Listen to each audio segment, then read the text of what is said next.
Em que os discípulos se haviam reunido com as portas fechadas, com medo dos judeus, apresentou-se Jesus no meio deles e disse-lhes: paz seja convosco. Sabe, irmãos amados, povo de Deus, povo que canta, que luta, que chora, que geme, que sofre, que vence, sabem, a vitória é nossa pelo sangue de Jesus. Independentemente das circunstâncias, das adversidades, dos percalços, dos problemas, este povo tem uma esperança que não termina, uma certeza que não negocia, uma fé que não se corrompe, um desejo que não se reduz. Este povo sabe que a vitória é nossa pelo sangue de Jesus. Quero render graças render graças a Deus pelo privilégio de estar aqui nesta noite. Quero glorificar a Deus pelo que eu já ouvi nesta noite. E publicamente declaro que tenho sido abençoado com a palavra de Deus ministrada. Penso que não haveria nenhuma maneira melhor de abrir um congresso como este, senão com a palavra que nós ouvimos. Deus abençoe rica, abundante e exuberantemente, pastor Flamarion. Quero render também minha gratidão ao pastor, tantas vezes citado esta noite, pelo pastor Flamarion, pastor Jerônimo, e dar graças a Deus pelo significado de sua vida e pela excelência de seu ministério neste país. Congratulo-me e saúdo a todos os pastores aqui presentes e estou, na verdade, embevecido. É impressionante o quadro que se vê daqui de cima. Está absolutamente cheio. É uma sexta-feira ainda, coisa linda. E outra coisa que me despertou muito a atenção, eu entendi desde a primeira hora que este povo está atraído pela palavra do Senhor. Eu me sinto em casa, eu louvo a Deus por todos quantos estão aqui. Nós vamos ler um versículo das Escrituras Sagradas. O maior livro que existe neste mundo. O livro do bem, o livro da paz, o livro do amor, o livro da razão, o livro da sabedoria, o livro do conhecimento, o livro da fé, o livro do poder, o livro da abundância, o livro da santidade, o livro da glória, o livro da unção, livro que levanta, livro que sustenta, livro que aguarda, livro que exorta, livro que aperfeiçoa as nossas vidas, o livro dos profetas, o livro dos patriarcas, o livro dos apóstolos, o livro da igreja. Quantas pessoas trouxeram esta noite o exemplar da Bíblia Sagrada? Posso pedir-lhes a gentileza, ainda que seja virtual, mas está aí, é Bíblia, ou de papel ou de papiro, e não deixa ninguém atacar você, porque você tem a Bíblia aí no smartphone, não aceite acusação contra você, porque você tem uma Bíblia que você movimenta com o dedo. Isso quem inventou não foi Steve Jobs, não. Quem inventou essa história de escrever com o dedo foi Deus.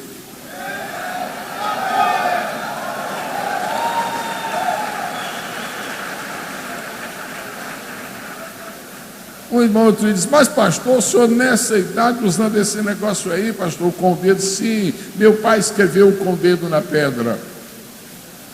Primeiro o iPad, escrito na pedra, o pai. Depois o filho, escreveu na areia. Depois o Espírito Santo escreveu na carne do coração.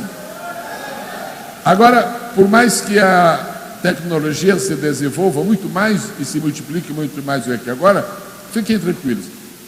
Nunca haverá iPads e coisas similares, nem na pedra, nem na areia e nem na carne, que isso é privilégio da Trindade. Você pode aplaudir a Deus? Que supera tudo e todos.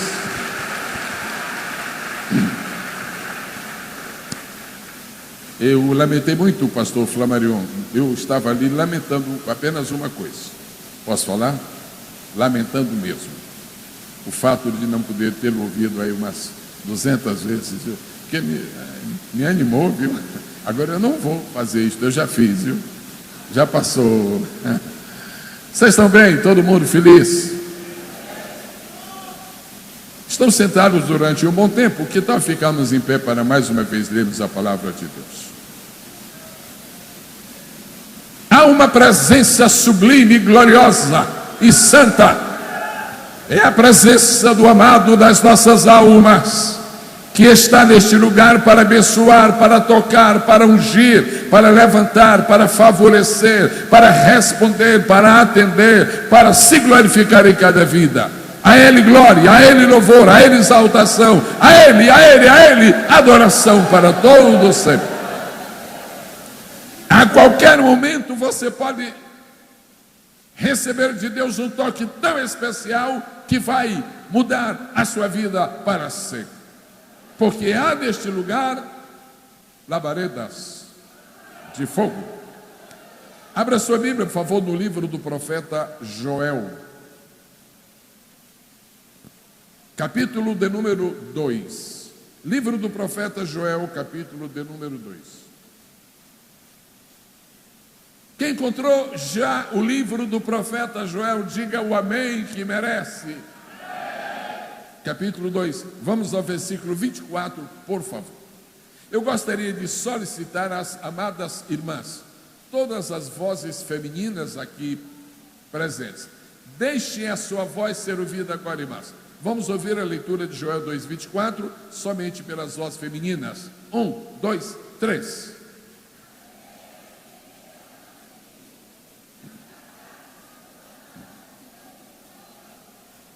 Vou pedir agora às vozes masculinas o mesmo favor. Vamos ouvir. Já ouvimos a beleza, não é? A melodia específica, extraordinária da voz feminina. Agora vamos ouvir o trovão aí masculino. 1, 2, 3.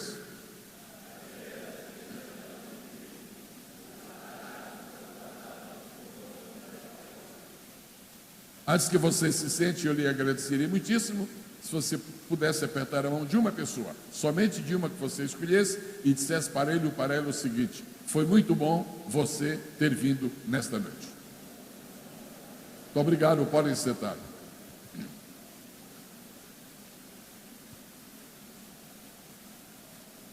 Quero começar esta noite por glorificar a Deus, porque em sua mente sapientíssima, na sua sabedoria, que jamais poderemos aquilatar totalmente, quero glorificar a Deus pelas soluções que Deus tem dado aos problemas que surgem na Terra ao longo dos milênios.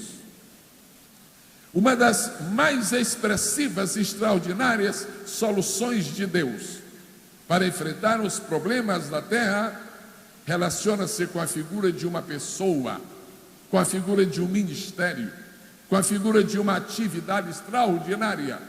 Estou me referindo aos profetas, mais especificamente aos profetas do Antigo Testamento. Seria de Israel, seria de Judá, se Deus não tivesse levantado profetas.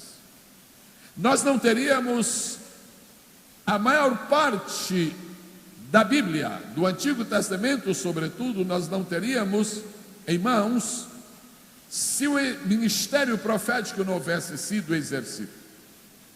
Imaginem que Deus escolheu 5 profetas, nós chamamos 5 livros de profetas maiores e 12 profetas menores, e desde Gênesis até Malaquias há profetas e profetas e profetas. Eu quero glorificar a Deus pelos reis, eu quero glorificar a Deus pelos sacerdotes, mas eu, nesta noite, trago um foco especial de gratidão a Deus por causa dos profetas. Todos nós estamos conscientes de que a nossa nação está cambaleante. Todos nós estamos conscientes de que esta nossa República Federativa do Brasil não está bem. Não está bem porque está esquecida de Deus. Não está bem porque está tentando substituir Deus. Não está bem porque, à medida que ela deixa-se levar por outros caminhos que não o caminho, ela simplesmente caminha para o caos. Isto já aconteceu no passado. E qual é a resposta e a solução de Deus? Profetas. A nossa nação tem sido muito abençoada com cientistas, com médicos, com mestres, com militares de nomeada, com artistas, etc, etc. Mas a maior necessidade desta nação é a necessidade de profetas. Profetas sérios, profetas ungidos, profetas corajosos, profetas ousados, profetas de Deus, profetas que não se corrompam, profetas que não se vendam, profetas que não se negociem, profetas como Eliseu. Eliseu nunca foi à casa do rei Joás, mas quando Eliseu, estava para morrer, Joás, o rei, foi à casa de Eliseu. Os reis não têm mensagem para os profetas, mas os profetas têm mensagem para os reis. O comando dos reis é o comando político, mas o comando dos profetas é o comando espiritual, e o espiritual prevalece sobre o político. O espiritual prevalece sobre o material, o divino prevalece sobre o humano, o celestial prevalece sobre o terreno, o eterno prevalece sobre o temporal. E nós estamos aqui não por causa do que perece, não por causa do trivial, estamos aqui por causa do que é eterno, do que é verdadeiro, do que é infinito, do que é glorioso, a palavra de Deus.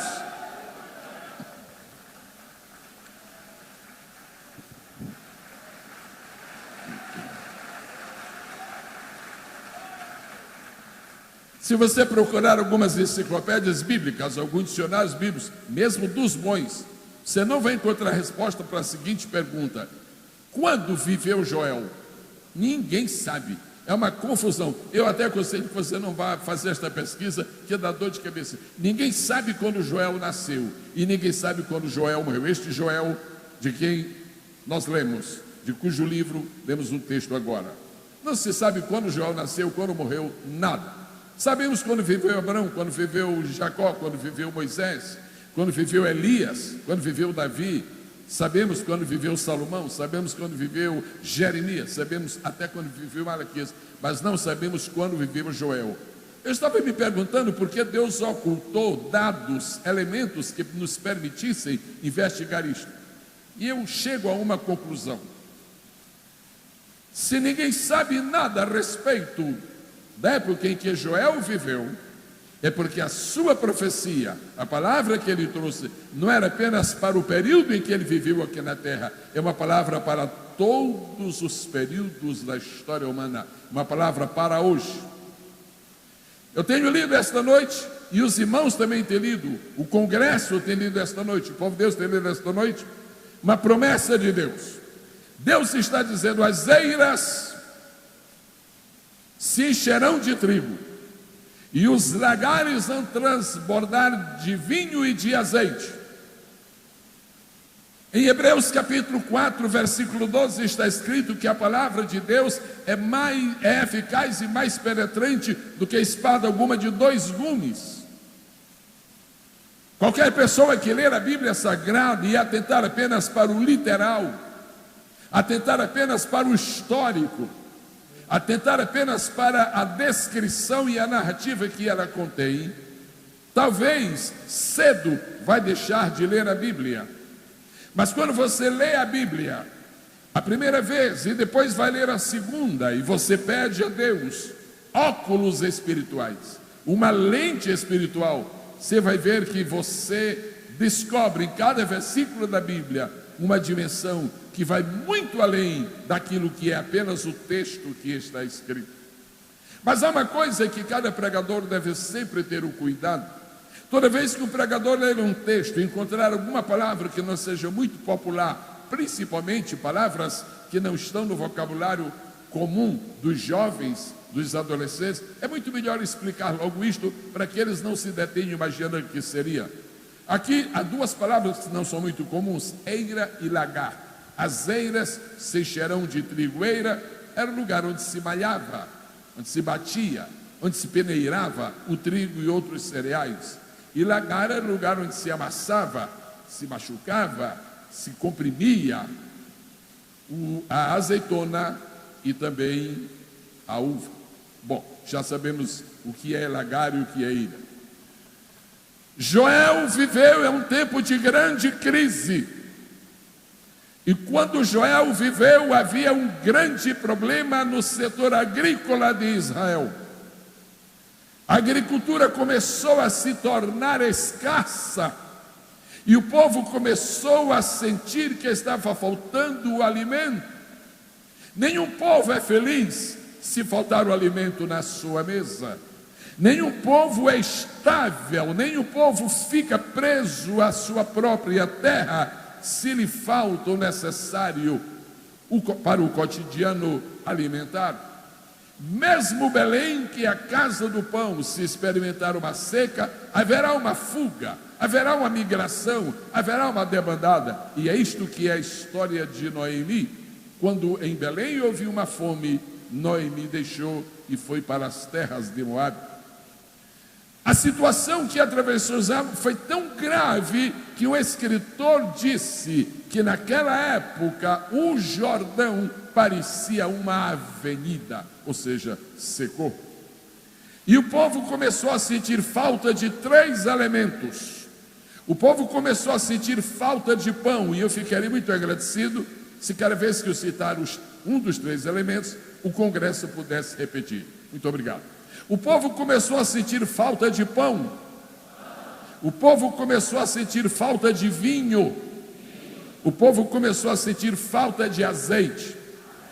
Se você se detém em estudar a história de Israel, em matéria de elementos que procedem do reino da agricultura, se você se detém em verificar os hábitos, os costumes e as tradições de Israel, Israel não admitia viver sem pão, não admitia viver sem vinho e não admitia viver sem azeite. Não era somente para a sua vida comum, não era somente para a sua vida natural, era também por causa do ritualismo de seu sacrifício, de suas ofertas, de seus cultos efetuados a Deus. Os cultos que Israel oferecia a Deus, eles precisavam incluir trigo e pão, precisava incluir azeite e precisava incluir vinho também. E começou a haver uma escassez muito grande. A escassez de pão, a escassez de vinho e a escassez de azeite em Israel era uma forma de Deus punir o povo e dizer: eu não estou satisfeito com vocês, eu não estou me agradando da maneira como vocês estão se comportando diante de mim. E faltou pão, trigo, e faltou azeite, e faltou vinho. Todos nós aqui sabemos, o trigo vem, o pão vem do trigo, o trigo gera, o trigo produz o pão. Você sabe que pão é uma coisa muito antiga. Lá no livro de Gênesis aparece pão, pão aparece antes de qualquer outro alimento. Com suor o teu rosto comerás o teu pão. Salomão escreveu no livro de Eclesiastes: lança o teu pão. Quando Jesus esteve aqui na terra e ensinou os seus discípulos a orar, na oração do Pai Nosso, os primeiros elementos são todos espirituais. O primeiro elemento humano, o primeiro elemento literal, o primeiro elemento terreno que aparece no Pai Nosso é pão. O pão nosso de cada dia nos dá hoje. Faltar pão significa faltar o básico. A Bíblia diz que lá nos primórdios, quando Melquisedeque e Abraão se encontraram, a Bíblia Sagrada diz que Abraão deu a Melquisedeque o dízimo, mas diz que Melquisedeque deu a Abraão pão e vinho. Pão é parte da história, Pão é parte da vida, pão não pode faltar, mas falta pão quando falta trigo. Depois vem o vinho. Vinho nas Escrituras Sagradas é um elemento abundante. Vinho serve para medicina. Vinho serve para medicina no sentido de que oferece condições psicológicas. Isso está escrito na palavra de Deus. Agora, vinho é símbolo de alegria. Lá no Salmo 104, o vinho que alegra o coração. Vinho tem um papel tão preponderante na Escritura Sagrada, que a Bíblia diz que o primeiro milagre que Jesus realizou aqui neste mundo foi precisamente o milagre de transformar a água em vinho. Depois vem o azeite. O azeite tem seu lugar de honra desde o princípio, não é somente para alimentação, mas era até mesmo para iluminação, para medicina também. Azeite, azeite, azeite. Agora, se nós atentamos para o livro do profeta Joel, nós vamos descobrir que ele tem 3 capítulos. E eu poderia, em menos de um minuto esta noite, resumir todo o livro do profeta Joel.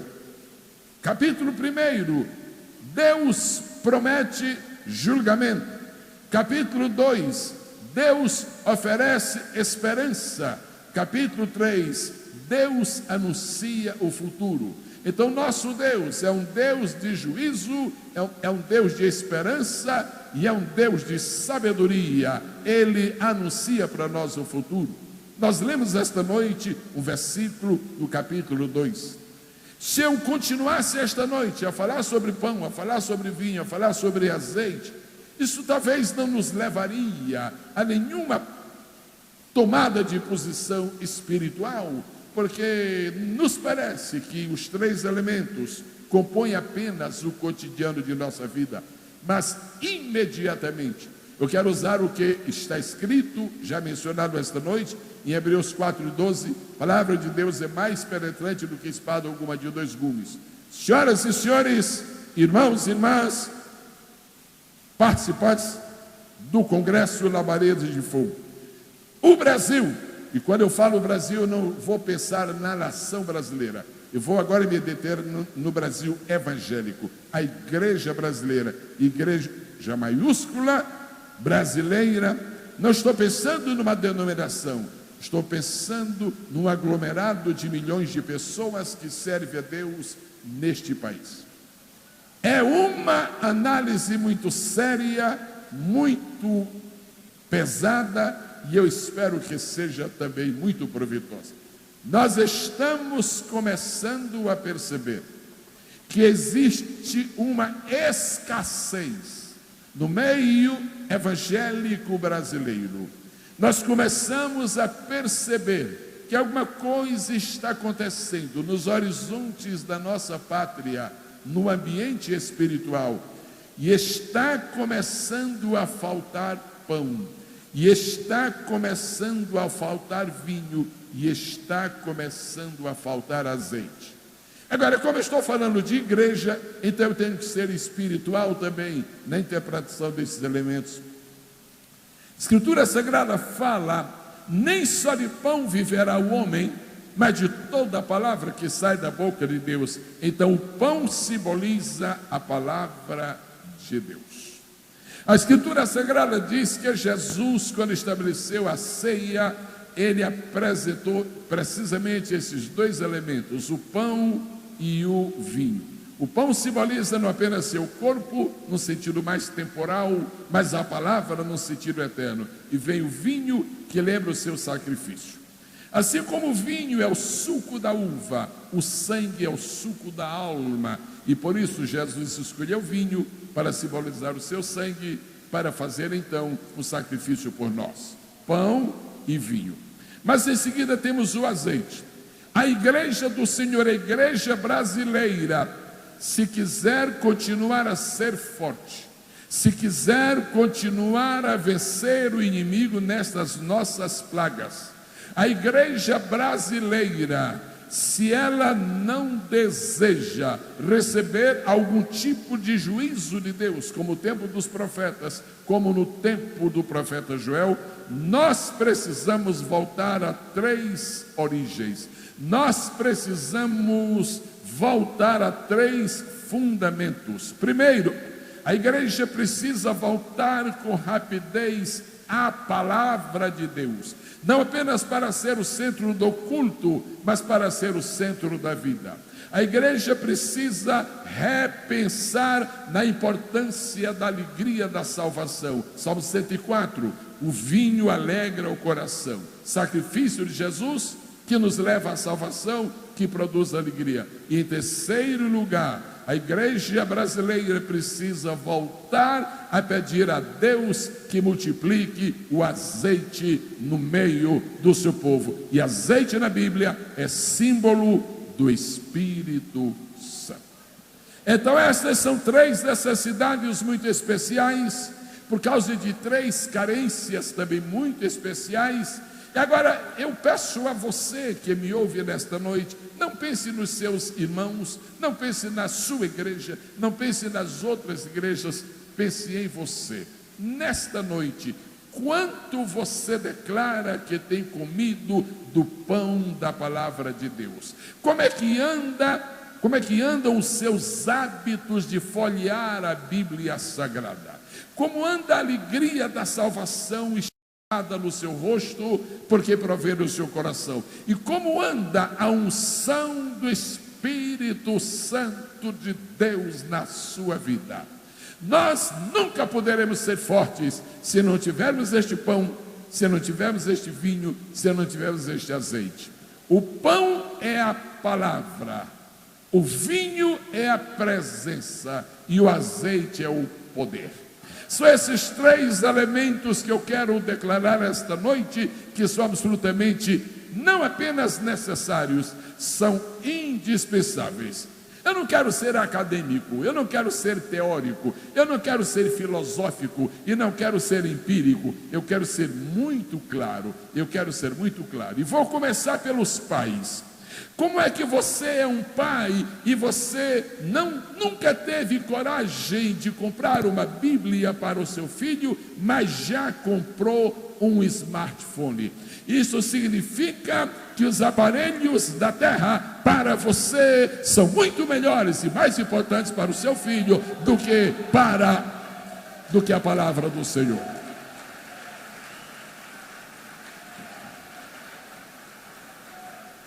Eu entendo que no coração do pastor Flamarion está a ideia de que esses 3 dias sirvam para Deus falar conosco.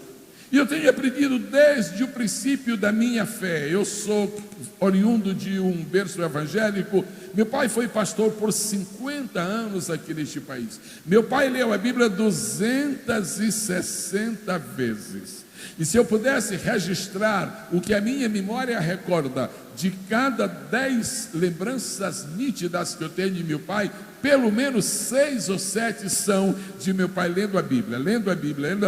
Senhoras e senhores, o que está acontecendo com a igreja brasileira? Que ler a Bíblia está fora de moda.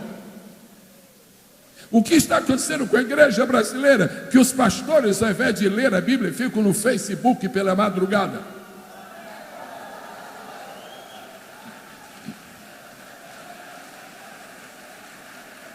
O que está acontecendo com a igreja brasileira? Que as irmãs que servem o Senhor no círculo de oração já não jejuam mais, já não buscam mais a Deus, também já não profetizam mais, porque elas também estão, já não orcuteiam mais, porque está fora de moda, mas elas são facebookianas. O que está acontecendo? Eu não tenho nada contra Facebook nem a favor, muito pelo contrário. O que eu estou lhe dizendo é que o diabo sabe como fazer você abandonar a palavra de Deus. O diabo sabe como tirar do seu calendário o uso da palavra. Se nós perdermos o hábito de ler a palavra, se nós perdermos o contato com a palavra, nós enfraqueceremos de tal maneira que daqui a 5 anos, daqui a 10 anos, daqui a 20 anos, nós seremos apenas uma sociedade religiosa, porque só se vence o diabo com a palavra de Deus.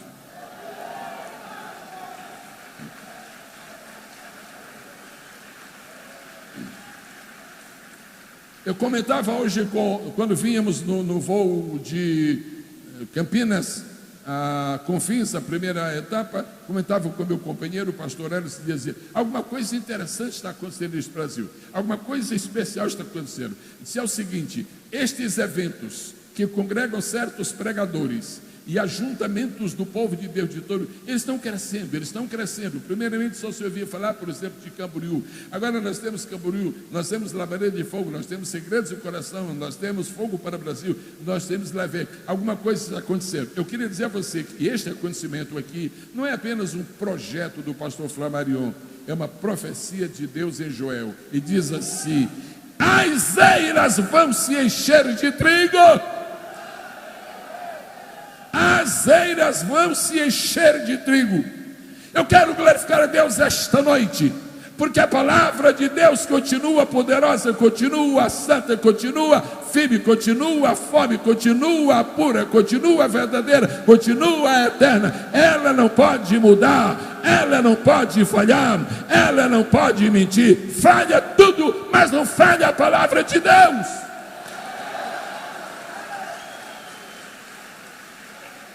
E eu quero nesta noite, ousadamente, corajosamente, aproveitar a circunstância da mudança de cor dos meus cabelos e redução dos próprios. Quero aproveitar esta circunstância para exortar aos meus colegas pastores que estão aqui e pedir-lhes, por favor, dediquem-se mais à palavra de Deus. Dediquem-se mais à palavra de Deus, dediquem-se mais à palavra de Deus. Nós não temos que ficar procurando saber o que o Talmud diz.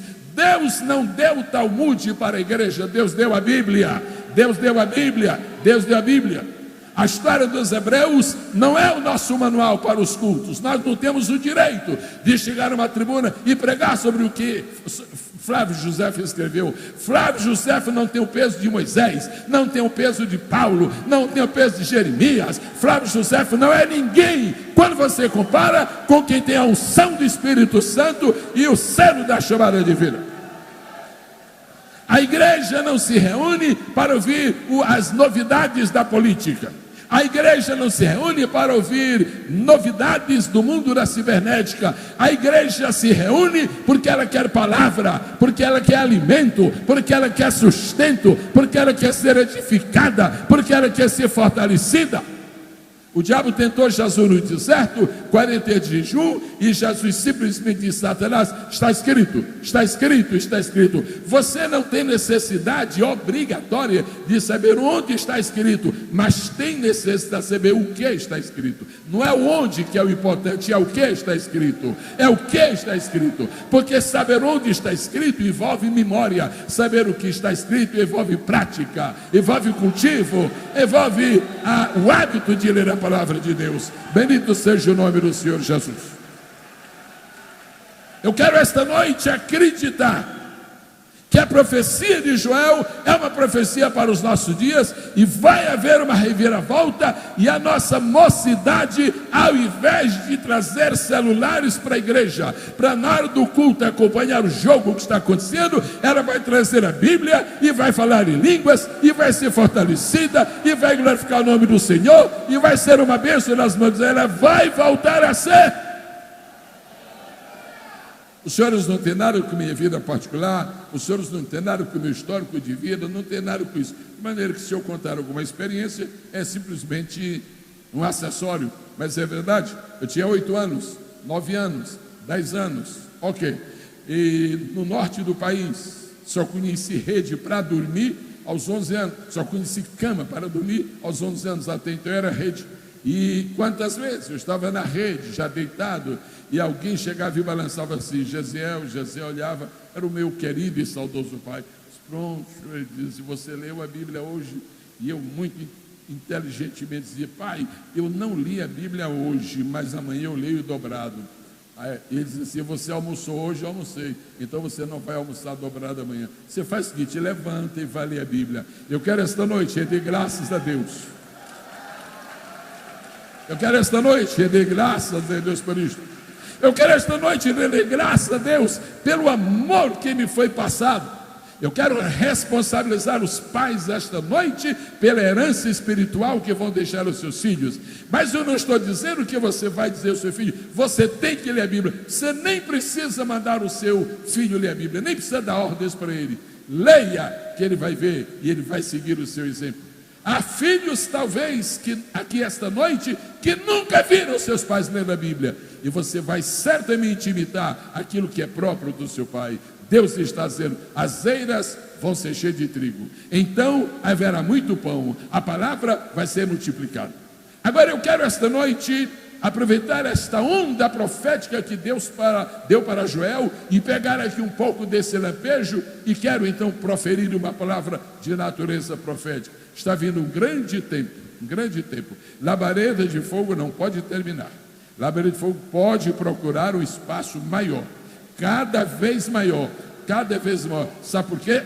Porque a partir de agora, em cada labareda de fogo que houver, e eu não estou demagogicamente torcendo por um aspecto da obra, é labareda de fogo, é segredos do coração, é Slavec, é fogo para o... é onde quer que a palavra seja o centro. Eu quero esta noite profetizar. Eu comecei que está sendo gravado e isto vai se tornar documento, então eu quero dizer-lhes nesta noite, vai começar rapidamente uma grande revolução. E qual é a revolução? A partir já deste labaredas de fogo, a palavra estará sendo ministrada aqui e o espírito de revelação vai tomar conta do povo. Quero avisar a você, porque você está interessado na palavra, Deus vai dar a você um conhecimento extraordinário da palavra. Deus vai dar a você uma capacidade extraordinária. Vai surgir uma geração poderosa na palavra. Alguém me pergunta, pastor, o senhor não acha que há menos milagres hoje do que ontem? O senhor não tem a estatística, eu não trabalho no Ibope, eu não sei se há mais ou menos. Agora eu só quero dizer o seguinte, onde não há milagres é porque a palavra foi desprezada, porque a palavra produz milagres, porque a palavra é cheia de poder, porque a palavra ela traz atrás de si a onda do movimento gigantesco do Espírito do Senhor, que faz com que vidas a Ele se curvem e vidas venham para a casa do Senhor. Se houver uma dedicação à leitura da palavra de Deus, os milagres voltarão, os milagres voltarão, os milagres voltarão, os milagres voltarão. Eu me lembro de haver estado aqui o ano passado no Labaredas, por razões muito especiais de outros compromissos, eu não pude senão estar apenas para ouvir uma preleção. E eu vi quando o pastor Jerônimo, eu me lembro bem, quando ele assumiu aqui a tribuna no passado, ele já foi chegando e começando a orar por enfermos e vieram revelações de Deus. Senhoras e senhores, se o sobrenatural sair da igreja, nós nem merecemos mais ser chamados de igreja. Nós seremos apenas uma sociedade religiosa. Senhoras e senhores, se a nossa mente se tornar tão materialista, ou se nós quisermos agradar as circunstâncias, é uma questão mesológica. Se nós quisermos agradar àqueles que vêm para estar conosco, nós temos medo de que eles vejam que nós somos barulhentos ou alguma coisa semelhante, nós perderemos não apenas a nossa identidade, mas também a nossa força. A palavra de Deus é quem sustenta a identidade da igreja. A palavra de Deus é quem fortalece os fundamentos da igreja. A palavra de Deus é quem enrijece os músculos espirituais da igreja. A palavra de Deus é quem dá vitalidade às células espirituais da igreja. Eu quero pedir a você esta noite, Deus está dizendo, as eiras vão ter muito trigo. Agora o trigo está caindo. Aproveite a palavra, aproveite a palavra, aproveite a palavra, aproveite a palavra, aproveite a palavra, aproveite a palavra, aproveite a palavra. Ninguém vem a um culto para ouvir mensagens, sermões acadêmicos. Não há mensagens acadêmicas, há sermões. Ninguém vem ao culto para sermões acadêmicos. Ninguém vem ao culto para ouvir exibição de oratória ou eloquência. Não, quem vem ao culto vem porque tem fome. Quem vem ao culto vem porque tem apetite. Quem vem ao culto vem porque sabe que Deus vai falar. E quando Deus fala, ficamos fortes. E quando Deus fala, ficamos santos. E quando Deus fala, ficamos poderosos. E quando Deus fala, o inimigo sabe que não pode conosco. Sabe que não pode com Deus que está conosco, e por isso não nos enfrenta, por causa do Deus que está dentro de nós. Quantos podem glorificar o nome precioso de Deus? Nós estamos com 3 problemas hoje que estão permeando a nação brasileira. E obras como esta, Labaredas de Fogo e outras similares, vão reverter este quadro. Nós precisamos de mais pão. Nós precisamos de mais pão. E eu vou pedir que o povo de Deus, que agora sabe o sentido em que estamos falando isto, repita por 3 vezes após mim. Nós precisamos de mais pão. Agora é mais forte. Nós precisamos de mais pão. Agora é mais forte. Pastor Flamarion, pastor Gerânio, os demais pastores aqui, eminentes colegas, eu digo a mesma coisa que disse o pastor Flamarion, pelo menos concernente a mim. Qualquer um dos senhores faria muito melhor aquilo que eu estou fazendo. Eu apenas agradeço a vontade. Agora eu vou dizer uma coisa: eu nunca me disporia a assistir uma aula de geografia se eu soubesse que o professor não leu o livro de geografia. Eu nunca aceitaria ouvir uma aula de ciência se eu soubesse que o professor não conhece o livro de ciência. E o povo de Deus está suportando ser ensinado nas escolas dominicais por professores que nunca leram a Bíblia. Isso é uma tragédia. Como é que você nunca leu este livro e está ensinando? Como é que você quer ser professor de Bíblia se nem leu a Bíblia uma vez?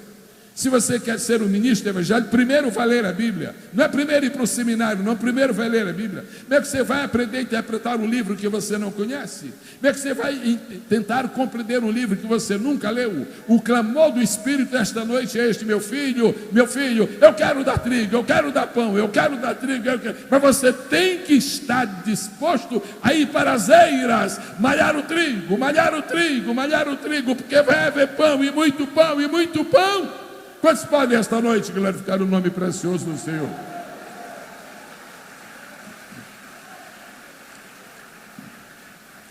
Agora, quero fazer uma denúncia. A estratégia do diabo é a seguinte: substituir os elementos fundamentais de nossa vida cristã. Substituir. E Satanás está tentando encontrar substitutos para o pão. Satanás está tentando encontrar substitutos para o vinho. E Satanás está tentando encontrar substitutos para o azeite. E vou nomear os substitutos de cada um desses. Posso? Estão prontos para ouvir? O que é que você pensa que foi a pior coisa que a Bíblia disse do filho pródigo? Eu estou lhe dando 15 segundos para você pensar. Quando você lê a história a parábola do filho pródigo, você acha que foi o pior que o filho pródigo fez? Foi horrível ele pedir a parte da herança, foi horrível. Apesar disso, ele tinha direito. Foi horrível ele sair de casa, mas não foi o pior. Foi horrível que ele gastar aquele dinheiro e com quem gastou, foi horrível, mas não foi o pior. Qual foi o pior? Alguém pode imaginar qual foi o pior? O que foi de pior que aconteceu com o filho pródigo? Se você está continuando a manter esta proverbial atenção, eu quero compartilhar com você este pensamento aqui agora. Deus, no âmbito da criação, aqui na terra, Deus fez assim: o reino mineral, pode repetir? O reino vegetal, o reino animal e o reino humano. Deus quer que haja um profundo respeito de reino para com reino, mas não apenas respeito. Há uma interdependência, mas ao mesmo tempo uma independência. Os humanos não são animais. Os animais não são vegetais. E os vegetais não são minerais. Os minerais são os minerais e em nada se parecem com os vegetais. Os vegetais são vegetais e em nada se parecem com os animais. Os animais são animais e em nada se parecem com os humanos. Quando uma pessoa, um elemento sai de um reino e desce e vai para outro, isto contraria o propósito do Criador. É por isso que Jesus disse que nós devemos ter cuidado em dar um nome a uma pessoa, porque pode ofender a Deus. Por exemplo, isso pode parecer trivial, e daí? Tanta coisa que é trivial, mas a verdade é que quando eu encontro uma senhorita dizendo: este aqui é o meu gato, e olhe, na verdade é um homem. Toda vez que uma pessoa chama um homem de gato, isto é um atrevimento, mas é uma ofensa a Deus, porque os gatos pertencem ao reino animal e os homens pertencem a outro reino. Você não pode. Só Deus tem a autoridade de chamar uma pessoa pelo nome de um animal, que Deus acreditou todos e sabe que aquele indivíduo vai receber este nome, porque ele decaiu. Então Jesus disse: manda dizer para esta raposa aqui eu vou adiante para Jerusalém. Jesus pode, nós não podemos. Quando um homem, um ser humano, começa a ter desejos animais, significa que ele está descendo tão gravemente, está saindo do seu reino, indo para outro reino. Deus, quando quer nos abençoar, Ele nos oferece promoção. É tanto que Ele diz que nós seremos como os anjos. Deus sempre leva a gente para cima. Agora o diabo não, é fazer do homem um animal, fazer do animal um vegetal, e se puder, um vegetal do mineral. E o filho pródigo? O filho pródigo é o seguinte, eu vou pedir, isto pode ser feito sem nenhum constrangimento, eu vou dar 3 oportunidades. Você pode falar, eu não vou entender nada, mas o computador de Deus registra. Diga para mim, por favor, qual é o alimento que você mais aprecia? Pensei, quando eu falar 3, você pode falar todo mundo junto. O alimento que você mais aprecia, número 1. Muito bem, eu não entendi nada, mas eu sei. Número 2. Muitos não falaram, você não gosta de nada. Qual alimento que você mais gosta? Número 1. Goiabada? Número 2. Número 3. Ok. Você pôs alimento de gente, não foi? Você pôs alimento de gente. Ok. O filho pródigo pediu emprego para um moço, um fazendeiro. E quando lhe deram o emprego, ele estava trabalhando ali, o trabalho era cuidar de porcos. Não existe nada de imoral em cuidar de porcos. É muito triste para um judeu. Mas não existe nada de imoral, nada de ilegal, nada de ilegítimo. A Bíblia diz assim, todos estão com atenção. E ele, eu acho que o Congresso pode... E ele desejava comer diga o nome que está lá na Bíblia. Alguns estão falando o nome clássico, né, de e outros estão falando logo o nome popular, bolota. Ok. Ele desejava comer as bolotas que os porcos comiam. Escute bem. Quando um homem, um ser humano, deseja ingerir uma comida de porco, de animal, é porque ele já saiu do reino humano e a degradação é tão grande que ele está debaixo. Aquele homem diante de Deus, ele estava como um animal, porque ele estava desejando. A última coisa que pode acontecer em você como ser humano é você desejar comer lavagem de porco. A última coisa que pode acontecer com você é desejar comer capim. E quando Deus quer punir mesmo um rei, então ele faz um Nabucodonosor da vida sair do trono e ir lá comer capim com as bestas. E aí fica outra besta no meio dos animais. Pois bem, o diabo não pode acabar com a Bíblia, mas pode acabar com seu apetite de ler a Bíblia. Se você é um crente viciado em televisão, você está começando a querer comida de porco. Se você é uma pessoa aficionada a novelas, se você não pode deixar de assistir uma novela, você já desceu tanto, porque aquilo é comida de porco, aquilo é comida de jumento, aquilo é comida de macaco, aquilo é comida de animal. Comida de filho de Deus é esta que está aí na tua mão.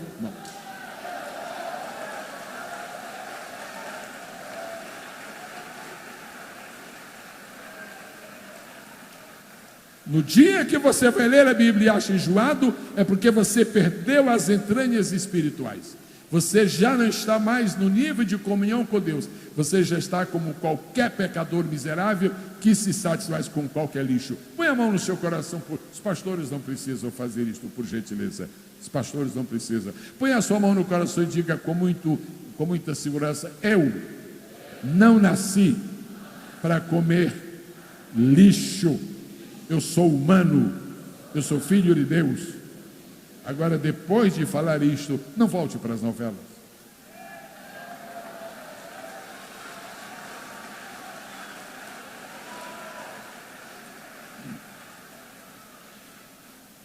Eu me lembro do dia que minha mãe fez uma festa lá em casa, quando meu pai comprou um fogareiro. Não sei se alguém entende esta linguagem. Meu pai comprou um fogareiro e minha mãe alternava entre fogareiro e fogão de lenha. Mas festa grande minha mãe fez, foi quando meu pai comprou o primeiro bujão a gás. Aí a festa foi grande. E hoje isso é coisa do passado. Na verdade, hoje nós queremos micro-ondas. Escute, é possível substituir um fogão de lenha. É possível substituir um fogão a gás. É possível substituir uma máquina de escrever. E já ninguém quer saber disso. A maioria das coisas que permeiam a nossa vida podem ser substituídas. Povo de Deus, congresso no labaredo de fogo. Se você quer continuar um bom crente, se você quer agradar a Deus, se você quer que Deus, na verdade, abençoe sua vida, há 3 coisas que não podem ser substituídas. Primeira, a palavra de Deus. Não existe substituto para a Bíblia Sagrada.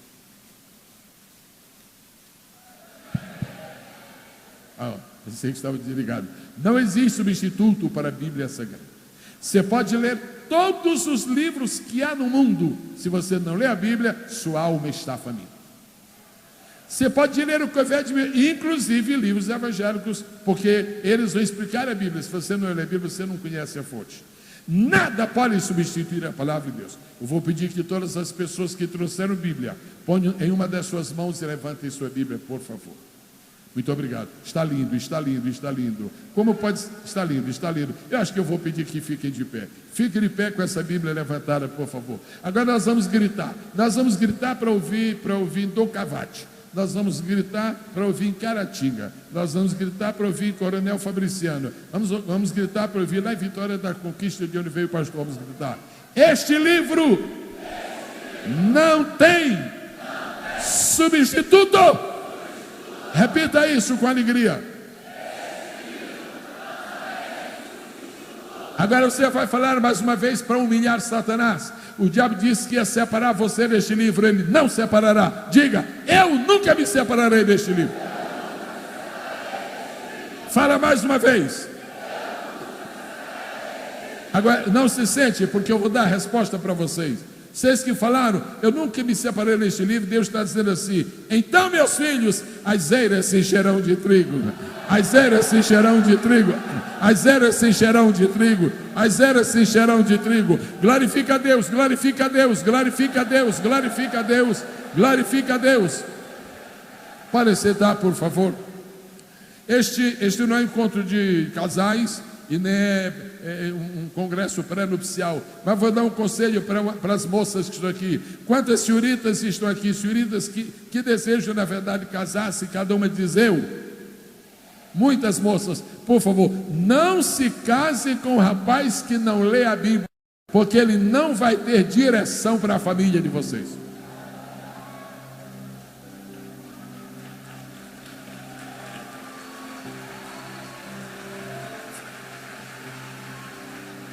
Aí você diz, pastor, o que é isso? Pastor, está queimando. Claro, meu filho, labareda de fogo. Agora eu vou falar com os rapazes. Rapazes que desejam casar, digo eu. Procure saber se sua namorada ou noiva lê a Bíblia. Não case enquanto você não descobrir que ela ainda não está lendo. Sabe por quê? Porque uma moça, uma filha que não lê a Bíblia, ela não é uma boa filha. Uma filha que não é boa filha não vai ser uma boa esposa. Uma esposa que não é boa esposa, ela não vai ser uma boa mãe. Susana Wesley, mãe de quantos filhos? Quem se lembra aqui? Quem se lembra aqui? 18 filhos. Susana Wesley, mãe de 18 filhos. É realmente espetacular isto. Cuidou de todos eles. Fez culto no México com todos eles. E 2 deles foram ícones do evangelismo mundial, João Wesley e Carlos Wesley. Mães que leem a Bíblia têm filhos fortes espiritualmente. Pais que leem a Bíblia nunca terão de que se envergonhar. O que é que tu estás pensando em deixar de herança para o teu filho? A vocação de motorista? O desejo, o encaminhamento para ser policial, a oportunidade de ser um analista de sistemas? Dá para o teu filho a herança de um amor à Bíblia, de uma fé na Bíblia, de uma crença na Bíblia, de uma dependência da Bíblia. Isto vai acontecer? Vai. Por quê? Porque Deus está dizendo, as eiras se encherão de trigo.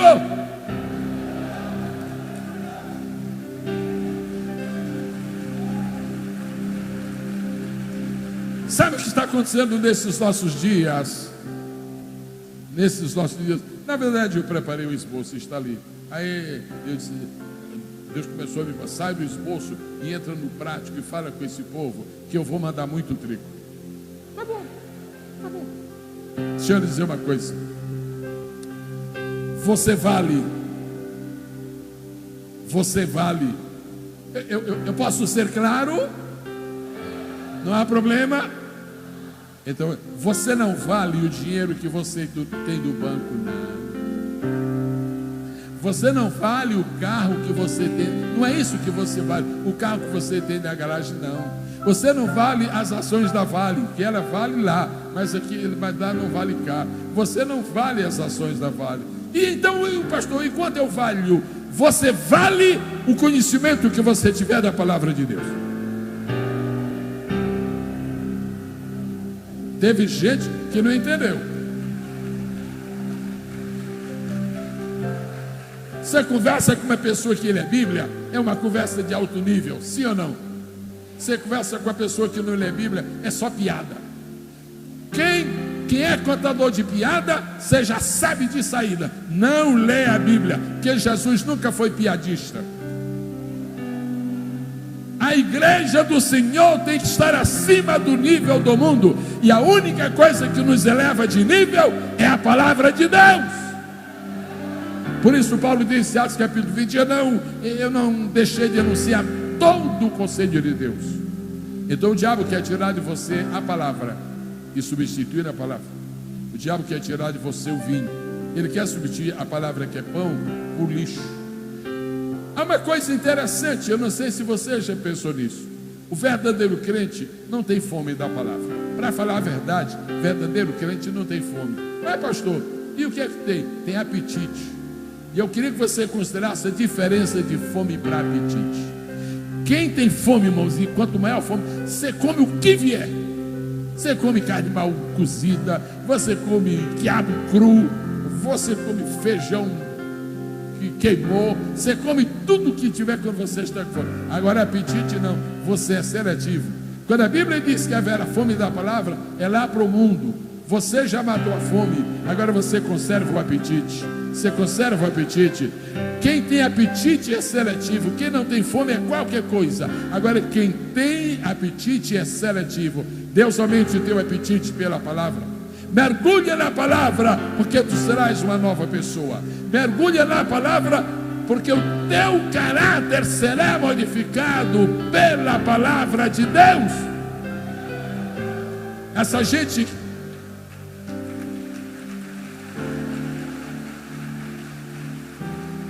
Você nunca vai visitar a casa de uma pessoa que passa cheque sem fundo e encontrar lá na mesa uma Bíblia aberta. Quem tem a Bíblia aberta em casa e lê diariamente, não passa cheque sem fundo. Quem lê a Bíblia tem caráter. Quem lê a Bíblia tem honradez. Quem lê a Bíblia tem testemunho de vida. Quem lê a Bíblia está em alto nível. E neste congresso Labareda de Fogo, Deus está dizendo: eu vou mandar o trigo. Agora, por favor, pega o trigo e faz pão. Pega o trigo e faz pão. Pega o trigo e faz pão.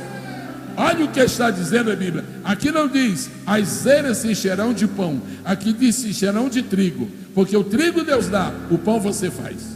O trigo Deus dá, o pão você faz. Você está com a palavra de Deus na sua mão. O trigo está aí, o trigo está aí. Agora, se você deixar a Bíblia fechada, vai ser só trigo. Mas se você estudar, se você manipular com sabedoria, se você pesquisar, se você meditar, isso não será apenas trigo, isso será pão. Eu vi a palavra ministros ali, eu não tinha visto antes, mas eu vi hoje, quer dizer, não vi outra vez, congresso de ministros. Então eu vou aproveitar a oportunidade de falar para os ministros, só uma coisinha assim, é a seguinte, já que nós estamos falando de fazer o trabalho bem feito, você sabe que a palavra de Deus é pão, mas ela também é leite. Se a palavra de Deus também é leite, só quero lhe pedir uma coisa, meu companheiro de ministério: não ministre coalhada para a igreja. A igreja não merece coalhada, a igreja merece manteiga. E quando eu falo da igreja bebendo coalhada, eu estou falando do cidadão que passa o dia cuidando dos seus interesses e bisbilhotando a vida dos outros naquele negócio lá, chamam em inglês livro do rosto. Pois bem, então o que acontece? Você deixa o leite aí e passa a noite toda, pela manhã você tem coalhada. A igreja não merece coalhada. A igreja não merece coalhada. Você tem que bater o leite. Você tem que bater o leite. Você tem que bater o leite. Você tem que bater o leite. Quando a igreja come manteiga, essas igrejas estão sentindo falta, uma evasão. O povo tem ido embora. É você que é responsável. Que nem vai viver por coalhada. As pessoas vão viver por manteiga. Quero concluir agora dizendo-lhes 3 coisas. Primeira, vai haver uma revolução espiritual na nossa terra, uma revolução de volta sincera e consciente à palavra de Deus. Eu peço que ninguém se levante, que ninguém levante a mão, nada de querer envergonhar ninguém. Mas se alguma pessoa nesta noite, aqui presente, que deseja fazer um voto a Deus, que amanhã, dia 11, amanhã, dia 11 de outubro de 2014, você vai começar a ler a Bíblia e vai lê-la toda. Se você quer fazer este propósito diante de Deus aqui e agora, hoje está vendo, não tem mais tempo. A partir de amanhã, 11 de outubro, eu quero pedir que você diga bem forte. Ninguém vai filmar você, ninguém vai gravar você. Você vai dizer: quem quer começar a partir de amanhã a leitura da Bíblia inteira, diga bem forte: eu. Pastor Flamarion, mais de 20 pessoas? Mais de 30? Deixa você ver, fala de novo. Os mesmos, repito, eu.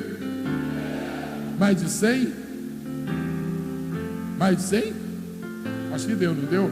Então, esta é uma grande notícia. Eu me declaro recompensado por Deus, porque desta palavra será pelo menos este efeito: o trigo vai virar pão. Fiquemos de pé no nome precioso de Jesus. O trigo vai virar pão. Tome sua Bíblia e levante, por favor. Levante sua Bíblia, por favor. Sacuda assim: este trigo vai virar pão. Este trigo vai virar pão. Agora, não se faz pão na geladeira, se faz pão no forno. E a melhor maneira de fazer um bom pão é usando labaredas de fogo.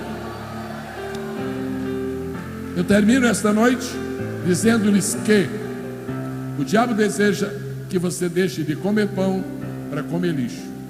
Ele deseja que você deixe de tomar vinho para tomar vinagre.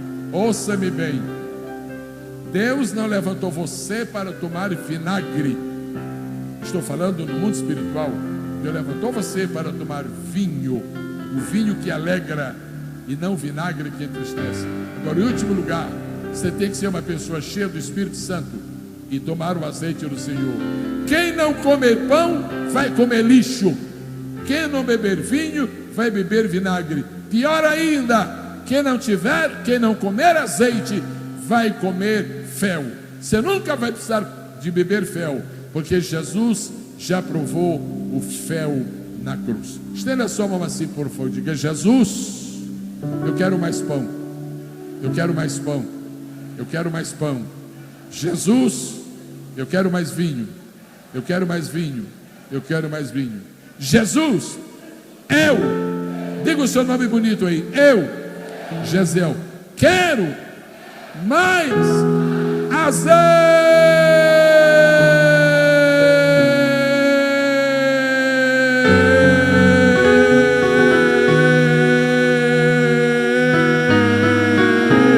Receba unção do Espírito. Receba uma unção do Espírito. Receba uma unção do Espírito. Agora você entendeu uma coisa? Deus não prometeu primeiro o azeite. Deus prometeu primeiro o pão. Tudo que vai acontecer na tua vida depende de como o pão seja o teu suprimento. Quem tiver pão vai ter vinho. Quem tiver pão e vinho vai ter muito azeite. Como este congresso é de pão e de vinho e de azeite, aproveita e mergulha no poder de Deus. Deus abençoe a todos em nome de Jesus.